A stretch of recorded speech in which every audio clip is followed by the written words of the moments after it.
जैसा कि आप सभी को मालूम है कि हरियाणा में भाजपा की सरकार है और केंद्र में भी भाजपा की सरकार है। राज्य में और केंद्र में दोनों जगह एक ही पार्टी की सरकार है, उसका नाम है भारतीय जनता पार्टी। आज जब फिर से एक बार चुनाव में जा रहे हैं, लोकसभा के चुनाव में फिर से वोट मांगने का समय आया है, तो ये प्रश्न तो बनता है कि भारतीय जनता पार्टी ने हरियाणा के लिए, हरियाणा की जनता के लिए क्या काम किए। भाई, आप फिर से वोट तो अपने पुराने किए काम के आधार पर ही मांगोगे ना। आप ये तो नहीं कह सकते कि मुझे एक बार फिर से मौका दे दीजिए और मैं फिर से आपको लूटूंगा।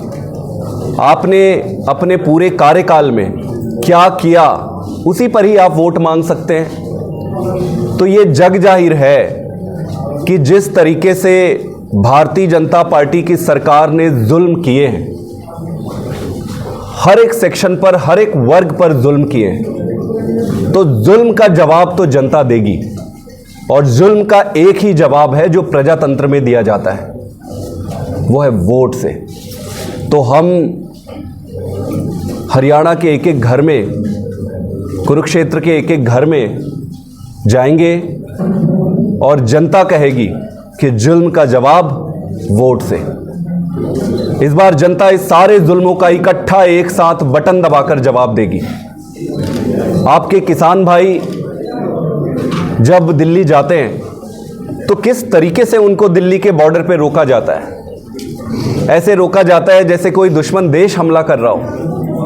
ऐसे रोका जाता है जैसे वो कोई आपके दुश्मन हो। वो अन्नदाता है, वो आपके लिए अन्न उगाता है, वो धूप में, कठिनाई में सब कुछ सह के आपके लिए अन्न उगाता है। आप अपने जीवन के सारे भोग विलास करते हो, वो किसान फिर भी धूप पे पसीने बहाता है। वो किसान जब दिल्ली अपनी मांग लेकर जाता है तो जो जुल्म भारतीय जनता पार्टी की सरकार करती है वो जग जाहिर है। गोलियां चलाते हैं, आंसू गैस छोड़ते हैं, डंडे बरसाते हैं, सैकड़ों किसान भाई शहीद हो गए। भाई, इसका हिसाब तो जनता लेगी। किसानों के साथ हुए जुल्म का जनता जवाब लेगी और जवाब वो वोट से ही देगी। आप हमारी माताओं और बहनों, बेटियों की सुरक्षा की स्थिति आज हरियाणा में देख लीजिए। हर तरफ अव्यवस्था है, एक डर का माहौल हो गया है। जब से भाजपा की सरकार आई है तब से एक डर का, कहीं पे भी कुछ भी हो रहा है, हमारी बहनें सुरक्षित नहीं है। ऐसा अचानक क्या हो गया? ये वही हरियाणा है, वही हरियाणा के लोग थे। ऐसा अचानक क्या हो गया हरियाणा में भारतीय जनता पार्टी की सरकार आने के बाद कि हमारी बेटियां, हमारी माताएं, हमारी बहनें आज असुरक्षित हो गई? हमारी खिलाड़ी बहनें जो पूरे देश में अपना, भारत का नाम रोशन करके आती है, पूरे देश में, एक इंडिया में नहीं, पूरे विश्व में, पूरे विश्व में देश का नाम रोशन करके आती है, लेकिन हरियाणा में अपने घर में, अपने गांव में अपना मान सम्मान बचाने में वो अयोग्य, अक्षम हो जाती है। जब ये मांगने के लिए दिल्ली जाते हैं, उनको बाल को घसीटा जाता है, उनको घसीट के बाहर किया जाता है। किसके लिए? किसके लिए? उन कुछ दरिंदों और अन्यायियों के लिए।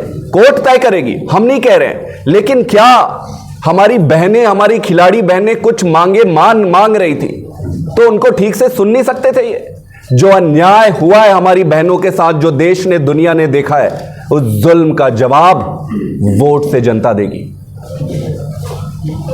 केजरीवाल हरियाणा का है, हरियाणा का बेटा है।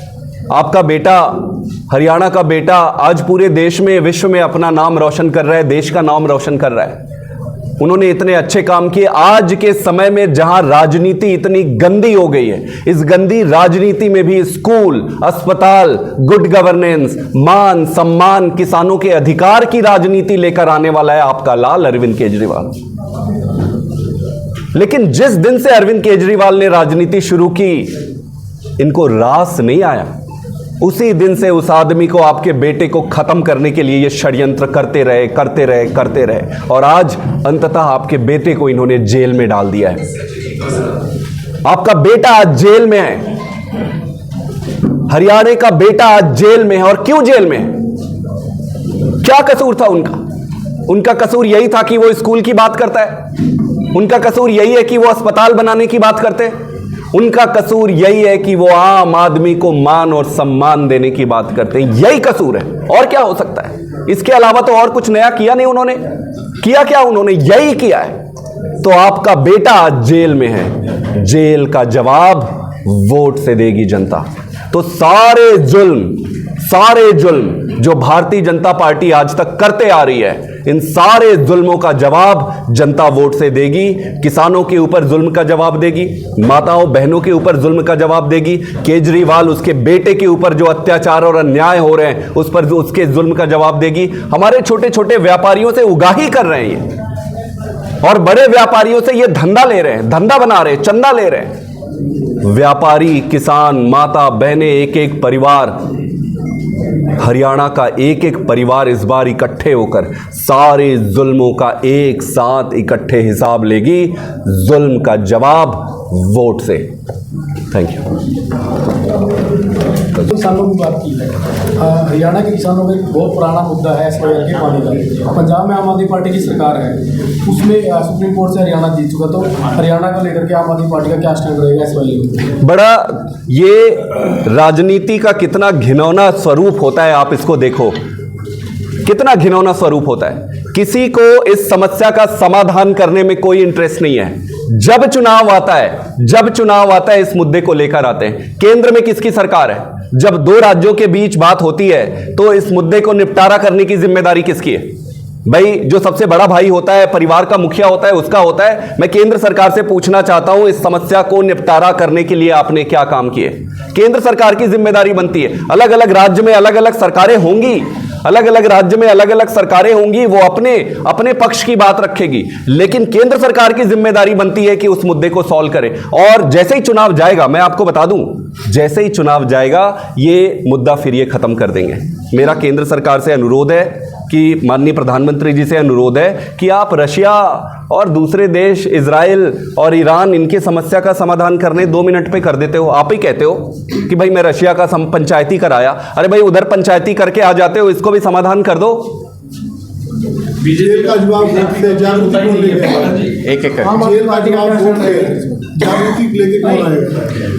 देखो, जनता बहुत सयानी है। मेरा ये मानना है कि जो भी व्यक्ति इस देश की जनता को कमजोर समझता है वो गलती करता है। जनता बहुत सयानी है, पर हमारे देश की जनता शांति प्रिय है। वो कभी भी अन्याय को तुरंत जाकर लड़ाई झगड़े नहीं करती है, वो अपने सीने पे दबा के रखती है। तो उन्होंने जो कुछ भी अन्याय देखा है इतने समय से, वो सब उनके छाती के अंदर दबा हुआ है। अब समय जब प्रजातंत्र में एक ही तरीका होता है जवाब देने का, और वो है वोट से। जागृति हम लाएंगे, हम जाएंगे, जनता को बताएंगे। जनता खुद भी समझदार है और वो इसका जवाब देगी। भाजपा ने अपना संकल्प पत्र जारी करा है कल, 1 नेशन 1 इलेक्शन, और भी क्या देखते हैं घोषणा पत्र को हमारी पार्टी से? देखिए, मतलब मुझे कुछ ज़्यादा उस पर कहने की ज़रूरत नहीं है। सारे संकल्प पत्र इनके पुराने आप उठा के ले लीजिए और एक एक संकल्प पत्र पे ये देखिए कि पिछली बार इनके क्या क्या संकल्प थे, इन्होंने क्या क्या किए, उसके पहले क्या क्या संकल्प थे, इन्होंने क्या क्या किए। सारे संकल्प, सिर्फ संकल्प इनका रहता है, चुनाव तक ही रहता है। चुनाव के बाद ये करते क्या है? ये संकल्प रख लेते हैं कि देश बचाने का, देश को मजबूत बनाने का, और काम क्या करते हैं? एक एक संस्था को, ईडी को, सीबीआई को बर्बाद करके विपक्ष को जेल में डालने का करते हैं। तो भारतीय जनता पार्टी का एक ही संकल्प है और बताने की जरूरत नहीं, इनका एक ही संकल्प है कि चुनाव जीतना है, चाहे इस तरीके से या उत्तर। चुनाव जीतने के अलावा इनका कोई दूसरा संकल्प नहीं है। जनता से कोई लेना देना नहीं है। सवाल ये है कि आप शिक्षा स्वास्थ्य की बात की, आपने गुड गवर्नेंस की बात की, बदले में आपके नेता को जेल मिली, कैसे देखते हैं पूरे मामले को? आप खुद सोच के देखो कि जिस झूठे केस को ये शराब घोटाला कह रहे हैं, शराब घोटाला में निश्चित रूप से पैसे की लिंक मिला है, लेकिन वो लिंक ये मिला है कि शरद रेड्डी और वो रेड्डी ब्रदर्स जो है, वहां से पैसा भाजपा के खाते में आई है। भाई वो मिला है सबके सामने। तो ये पूछते थे पैसा कहां है, पैसा यहां है, पैसा भाजपा के खाते में गया है। तो तुरंत जो भारतीय जनता पार्टी के प्रेसिडेंट है या जो भी उनके इंचार्ज है, कानून तय करेगी, उनको जेल में डालो। भाई आप पैसा खोज रहे थे, पैसा खोज रहे थे, मिल गया पैसा। केजरीवाल को षड्यंत्र करके, हरियाणा के बेटे को षड्यंत्र करके फंसाया इन्होंने। आज मैं जेल में मिलने गया था, जेल में बाकी दूसरे नेता मिलने जाते थे तो बैठा के मिलाते थे। केजरीवाल को आपको जानना चाहिए हरियाणा को कि आपके बेटे के साथ ये कैसा व्यवहार कर रहे हैं। एक छोटी सी खिड़की है, खिड़की के उस तरफ ये पूरा ऐसे रॉड लगा हुआ है, मोटे मोटे ग्लास लगे हुए हैं, और उधर से केजरीवाल को बैठाया रहता है, इधर से उनकी पत्नी जाए या मुख्यमंत्री जाए या कोई भी जाए। ऐसा व्यवहार, ऐसी दुर्भावना, ये निम्न स्तर की राजनीति है। जनता जवाब देगी, जनता देख रही है। और एक चीज और है, भगवान के घर में देर हो सकता है, अंधेर नहीं हो सकता है। अभय सिंह चौटाला कह रहे थे केजरीवाल को उनके कर्मों की सजा मिली है, संयोग बस उसी जेल में जहां ओम प्रकाश चौटाला को बंद किया गया था। अभय चौटाला जी से मैं ये कहूंगा कि देश आज उनके तरफ भी देख रहा है। हमारी जिम्मेदारी क्या है? आज मैं इंपॉर्टेंट नहीं हूं, आम आदमी पार्टी इंपॉर्टेंट नहीं है, केजरीवाल जी इंपॉर्टेंट नहीं है, देश इंपॉर्टेंट है। देश पर जब किसी तानाशाह और तानाशाही आक्रमण हुआ है, सारी संस्थाएं ध्वस्त हो चुकी है। देश की प्रजातंत्र को स्थापित करने की लड़ाई के बारे में जब पूछा जाएगा तो अभय चौटाला जी से भी पूछा जाएगा कि आप अपने पुराने खुंदक लेके बैठे हुए थे या देश के लिए आप लड़ रहे थे। आज आपकी लड़ाई छोटी लड़ाई है, आपके पर्सनल प्रॉब्लम हो सकते हैं, क्या आप अपने पर्सनल छोटे प्रॉब्लम को लेकर देश को दरकिनार कर देंगे? ये प्रश्न इतिहास उनसे पूछेगा, उन्हें तय करना है। सर हरियाणा हमारा बनाया हुआ है, हमारा हरियाणा है। अभय चौटाला ये भी कह रहा है कि हमने बनाया है हरियाणा, हरियाणा हमारा है। साथ में ये भी कह रहे हैं कि SYL का पानी हम ही लेकर आएंगे, आम आदमी पार्टी की बस की बात नहीं है। भगवान उनको सद्बुद्धि दे, भगवान उनको शांति दे। मैं इतना ही कह सकता हूँ कि ऐसे छोटी ओछी अहंकार में पड़ने के बजाय हर व्यक्ति, हर पार्टी अपने धर्म, अपने सिद्धांतों पर काम करे, देश की जनता के पीछे काम करे और सबको मिलके काम करना है। गुप्ता जी की टक्कर में नवीन जिंदल चुनाव लड़ रहे हैं, आप कहाँ देखते हैं? भाई मैं क्या, जनता देखेगी। गुप्ता जी मेहनत कर रहे हैं, मेहनती आदमी है। जिंदल साहब अभी विदेश से आए, आ गए अभी? अच्छा, अभी कितने दिन तक रहेंगे इधर? वो विदेश कब जाने वाले? अगला मैं यही पूछ रहा हूँ। अभय चौटाला कह रहे हैं कि 2 लुटेरे सामने हैं। चौटाला जी, इतिहास आपसे प्रश्न पूछेगा और जब प्रश्न पूछेगा तब आपके पास कोई उत्तर नहीं रहेगा।